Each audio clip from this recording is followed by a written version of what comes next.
facile que tu ne le penses de passer tout le temps que tu ne veux pas vraiment passer sur ton téléphone à faire autre chose.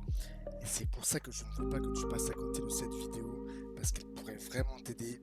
Dans cette vidéo, je ne vais pas reprendre toutes les techniques de base qu'on vous rabâche sans cesse, dans toutes les vidéos et tous les livres de développement personnel qui vont consister à installer des applications pour bloquer certaines applications de ton téléphone, la technique de poser ton téléphone loin de toi quand tu bosses, enfin bref, toutes ces choses-là qui vont éviter la distraction, mais qui ne vont pas éviter que tu y penses réellement. L'objectif ici, il est complètement différent. On prend le problème à l'inverse. Au lieu d'éviter de passer ton temps sur ton téléphone, tu vas prendre ce temps pour être productif sur d'autres choses de ton quotidien. Je vais t'apprendre mes techniques qui me permettent de simplement m'occuper et bien m'organiser, ce qui fait que je pense même pas au fait d'aller scroller. Si tu fais attention, tu verras que ton cerveau a le réflexe, dès que tu ne fais rien, de prendre ton téléphone par automatisme et de cliquer sur Instagram sans même que tu n'aies eu besoin d'y penser. Parce que c'est devenu une habitude qui est tellement ancrée en toi que tu vas faire cette chose automatiquement sans même avoir besoin d'y penser. Bref, assez parlé théorique, maintenant je dois rentrer directement dans le vif du sujet. La première chose qui m'a sauvé des milliers d'heures à ne pas aller sur mon téléphone, c'est de faire un plan. Tu vas dire c'est une chose qui est super simple et super classique, mais pourtant c'est ce qui a changé ma vie sur le court et sur le long terme. Je veux que tu réfléchisses tout de suite à des choses que tu aimerais faire demain. Une fois que tu as fait ça, tu as juste à les noter sur une feuille ou sur tes notes sur ton téléphone, et c'est tout. Parce que comme je te l'ai dit avant, tu te mets à scroller quand tu n'as rien à faire. Alors que pourtant, si tu réfléchis bien, tu as toujours des petites choses à faire, mais tu n'y penses pas, alors tu pars scroller. Si tu avais une liste de choses à faire, ça te permettrait de rythmer tes journées et de ne plus avoir l'impression d'avoir juste pourri ton cerveau pendant 5 heures. Et honnêtement, c'est pas si drôle en fait, c'est plutôt triste que ça arrive si souvent. Mais sache que ce n'est pas ta faute, tu n'y peux rien en fait réellement. Les applications ont été développées dans le but de te maintenir accro en agissant sur des parties de ton cerveau dont tu n'es même pas conscient. Alors au lieu d'essayer d'éviter et de résister à toutes ces tentations et ces distractions, où ça a marché que 15 minutes avant que tu replonges de ça parce que tu auras fini par craquer, bref, je t'explique un petit peu la base. Maintenant, faire un plan, c'est bien, c'est intéressant, c'est cool. Ok, mais qu'est-ce qu'on va mettre dans ce plan? Tu vas mettre les choses classiques de ton quotidien, mais également tu vas essayer d'inclure des choses plus ludiques, comme le sport. Ça peut être le sport ou simplement le fait de sortir, faire quelque chose d'artistique ou de récréatif, il y a plein d'activités différentes. Maintenant, le problème, c'est que si tu fais ces activités seul, des fois ça va être un petit peu démotivant, tu vas pas réussir à garder cette constante sur une longue durée. Ce que je te propose, c'est de faire des trucs que tu es ok de faire seul, mais en invitant des potes ou des gens avec toi. Inviter ces personnes à sortir avec toi, à faire du sport avec toi, ça va te permettre de te motiver et d'installer une certaine routine. Si on prend l'exemple de l'entraînement de sport, par exemple, tu vas proposer ça à des amis à toi et ils vont peut-être dire non le premier jour. Tu vas continuer justement de leur demander, de leur proposer, et tu verras qu'à un moment ils vont finir par dire oui. Et même s'ils disent complètement non à chaque fois, le fait de proposer, ça va te mettre dans ce mindset-là de vouloir continuer à faire du sport, et finalement tu vas finir par y prendre goût. Je ne sais pas si ça t'est déjà arrivé dans la vie, mais le fait de verbaliser certaines choses ou certaines idées, ça va des fois te pousser à les faire de manière inconsciente. Je m'explique. Si par exemple tu parles avec ta maman et tu lui dis ok je vais faire un marathon, souvent elle aura peut-être des difficultés à te croire, mais le fait de t'être engagé verbalement auprès de cette personne, ça va te maintenir dans la régularité de l'entraînement malgré tes baisses de motivation.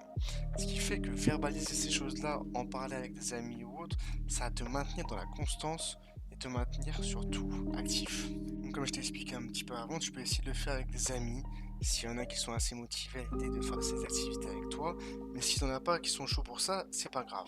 Faire ça seul, c'est aussi super intéressant. Tu peux également essayer d'élaborer des plans d'entraînement, regarder des listes de choses à faire dans ces activités, enfin essayer de pousser un petit peu les choses, et tu verras que mine de rien, ça va t'aider à réduire déjà le stress de manière importante parce que tu vas être occupé, tu n'auras pas le temps de scroller, pas le temps de réfléchir à des choses futiles, mais également tu vas passer beaucoup moins de temps à scroller. Donc tu verras que déjà avec tes activités de base qui peuvent être les études, ton travail, déjà si tu arrives à rajouter cette part d'activités extérieures comme le sport ou différentes choses, tu auras déjà évité 60-70% du temps que tu aurais passé à scroller, à faire des choses plus intéressantes. Maintenant, comment gérer les 30 ou 40% restants? Avec ce truc que je vais te dire maintenant, simplement sors dehors. Si tu as une chance de sortir, profite de ce qui t'entoure. Je me souviens que quand j'ai eu cette idée-là, je passais mes journées à explorer ce qui se trouve autour de chez moi. J'allais dans des magasins différents, j'achetais à manger dans des endroits différents, je prenais une glace, un milkshake, j'achetais des nouvelles lumières pour ma chambre, je prenais un bon smoothie quelque part. Enfin bref, tu verras que sortir offre plein d'opportunités qui te divertiront du fait de scroller par exemple. Et souvent ce temps que tu vas passer plus calme, avoir l'esprit qui va pas forcément être immergé de différentes idées, ça va aussi éveiller ta créativité et tu auras de plus en plus d'idées, de plus en plus envie de faire différentes choses, ce qui occupera de plus en plus ton temps et après c'est un cercle vertueux justement. Et le fait de plus sortir, tu apprendras des choses, tu t'amélioreras, tu sentiras mieux. Il y a tellement de bienfaits à être dehors plus souvent. Et si tu passais juste 30 minutes de plus chaque jour dehors, récemment ou simplement à lire, tu verras que ça te fera beaucoup de bien. Récemment, j'ai acheté mon premier livre et je me suis donné le défi de lire quelques minutes chaque jour. Au début, je n'arrivais pas à me concentrer sur la lecture, tellement 30 000 idées traversaient mon esprit. On est constamment diverti et notifié d'énormément d'informations à la seconde que notre cerveau n'arrive même plus à se concentrer sur une seule et unique chose simple, lire. Après quelques jours et semaines, j'arrivais de mieux en mieux à me focaliser sur ma lecture et je lisais davantage. Surtout que je passais au préalable à scroller sur mon téléphone et à ne rien faire, maintenant je le passe à lire. J'ai commencé par 5-10 minutes par jour jusqu'à arriver à 30 minutes voire 1 heure par jour. Et finalement en fait qu'est-ce que ça me faisait du bien? Ça me calmait complètement après une grosse journée, ça reposait réellement mon esprit et en fait j'apprenais carrément des choses. Parce que souvent je sélectionnais un livre qui m'intéressait sur un sujet qui me parle ou une passion que je peux avoir.